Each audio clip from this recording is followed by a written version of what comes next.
Hello, my name's John Nurthen. I'm Executive Director of Global Research at Staffing Industry Analysts, and I am pleased to be joined by Robin Lechtenfeld, who's Labour Market Intelligence Officer at the World Employment Confederation. Welcome, Robin. Thanks, John. And we're just going to have a discussion based on the staffing trends report that we published at the beginning of this year. That is a free report. So if anybody wants to get a copy of the full report, they just need to go onto our free resources part of our website to download it.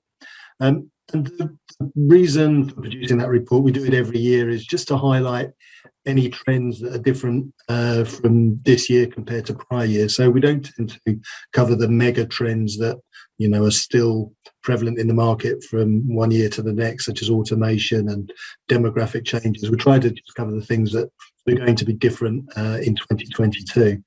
So we covered things such as rate rises, which I think is an obvious thing that's going to be happening this year, the pickup in mergers and acquisitions, increases in cyber attacks we predicted in January, which I think, given what's been happening in the world recently, is probably going to turn out to be even more likely, sadly.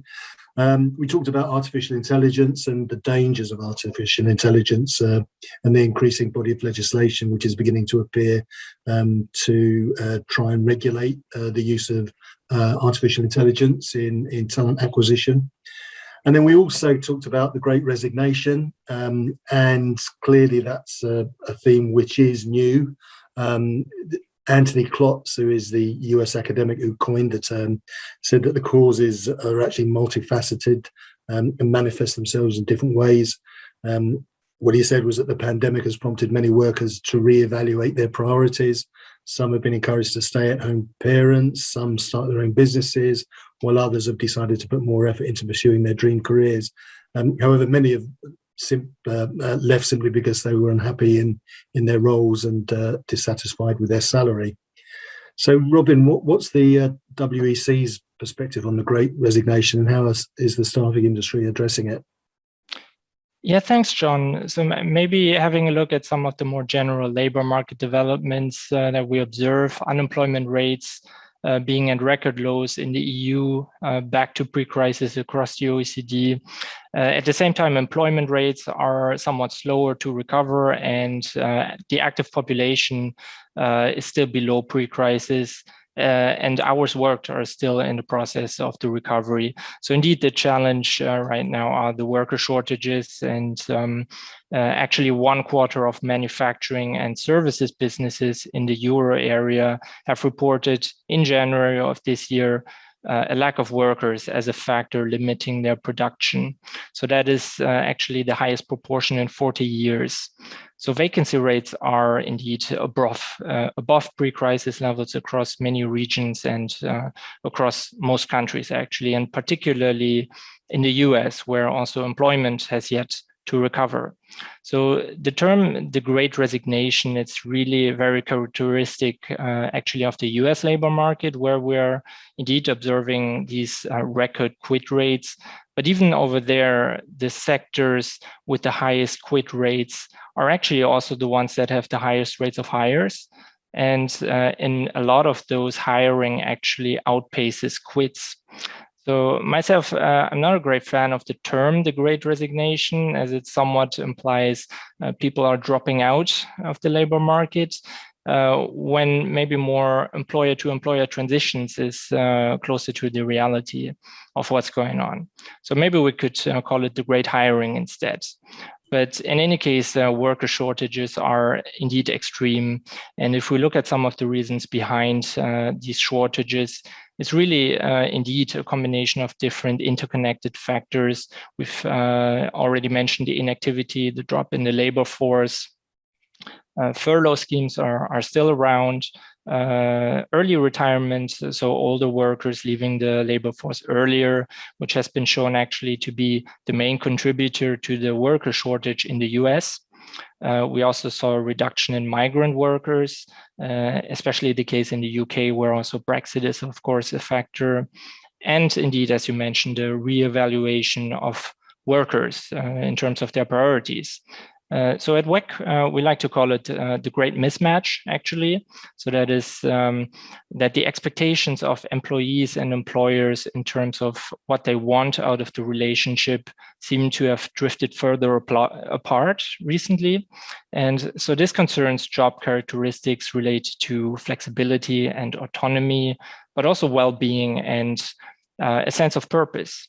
So this bridge really needs to be addressed and dealt with in the new labor market, and the staffing industry can play a big role here. So key is really to create labor contractual arrangements that reconcile these expectations on both sides.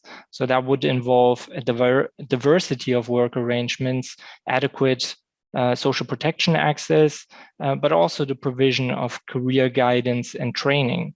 So all of these elements are things that the industry provides and the WEC stands and advocates for. Okay, yeah. One of the things that we're thinking is that, of course, a new feature in the market this year is inflation, and staffing firms have not had to deal with that issue for maybe 30 years or more. And one thing that will do is, because employers are used to giving annual salary increases, employees are going to be increasingly dissatisfied with their salaries as they see inflation increasing. So it may create more churn in the labour market, which I think is good news for staffing firms and less good news for employers.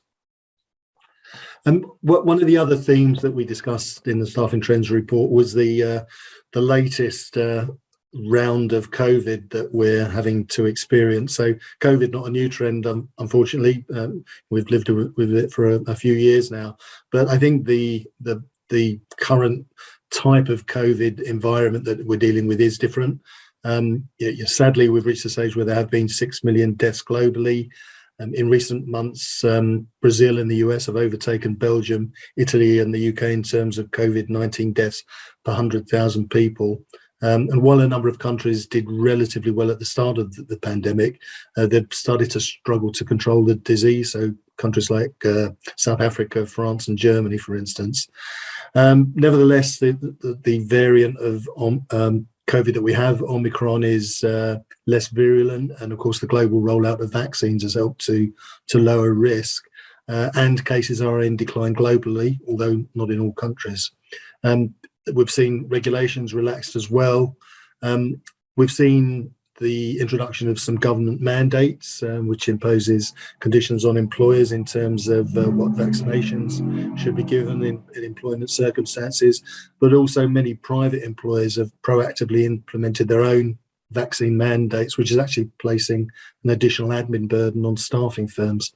So could you perhaps say something about what you've seen in terms of the sector being impacted, and how is it recovering from the crisis?